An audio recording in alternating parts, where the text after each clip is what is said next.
it's so hard, realizing that trauma can change us and alter the trajectory of our lives. It takes so much, especially when one is victimized by situations that one doesn't have control over, and it hinders one's ability to be present to this life. I was just on Instagram and I saw that one of my dearest friends in high school just got accepted to Oxford, which is absolutely awe-inspiring. She's such a hard worker, and she's so wise, passionate, and smart, and creative, intelligent, all of those things. She fully is somebody who will do so many great things. And I was looking through her Instagram, and I was looking at her pictures. She had been to New York, Morocco. There's pictures of her in Marrakesh. I've always wanted to go to Marrakesh. And pictures of her in Italy, and she worked in Ethiopia, and she's worked at permaculture place. She's done so many. And of course, outside looking in, everybody has their struggles in life, but she's lived this rich and fulfilling life, and so she should. And it makes me really happy to see that, because we were so close. I feel like a part of me, right, is experiencing that too somehow. But I had to drop out of university because I started dissociating really bad. I couldn't experience any presence in my body, and I still don't. I felt like my whole self wasn't there. I couldn't pay attention in class. I was having a really rough time, and I had to drop out of school, and that was, I don't know, 4 or 5 years ago now. And then my life has just been a series of consistently challenging and hard events. And it's getting better, incrementally getting better now, but there were years where it was just like, it went from bad to worse to hell. And I was living through every day just trying to survive in situations poor, and lost my family because I started speaking out about this experience of trauma when I was a kid. I came through on a mushroom trip where I, thought that I was going to be murdered, and I totally experienced terror and horror, and my whole body disintegrated, and I couldn't feel anything, and my body was like, in a gaping black hole of hell and dissociation, and there's no words, right? And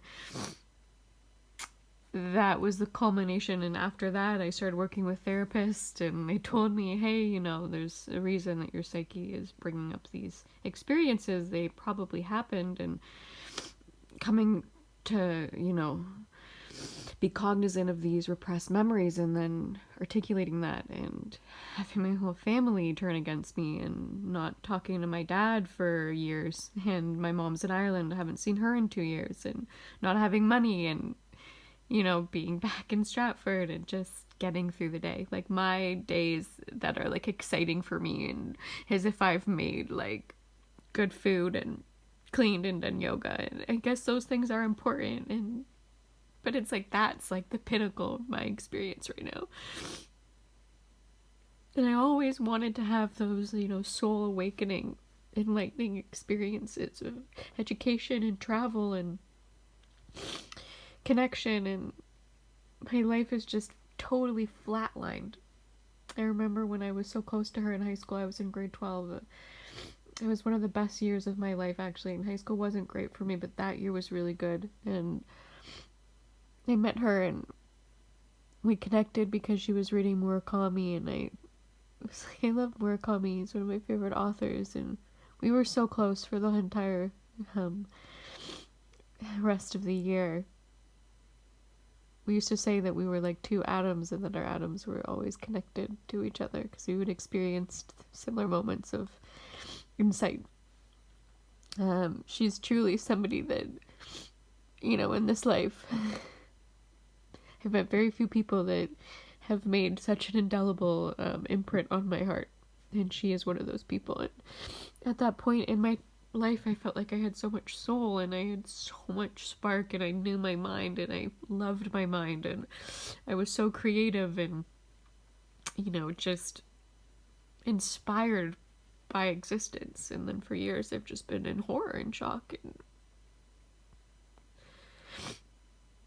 it's hard because I want those blessings for me, but I'm not. I'm so happy for her. It's like crying because I'm happy. I'm glad she's out there doing those things because she's so beautiful. And she reached out to me actually not long ago, and she was like, I listened to your videos, and slowly I got to hear some of the things that happened along your life, and I'm so sorry that those kind of things happen to you. She was like, when life gets like life, I still think of you and the times we shared, and it brings me a sense of comfort of knowing my place in this world, something like that. And like, I'm like, this brilliant human is saying these things to me, and what am I? Like, I'm like nothing. Like,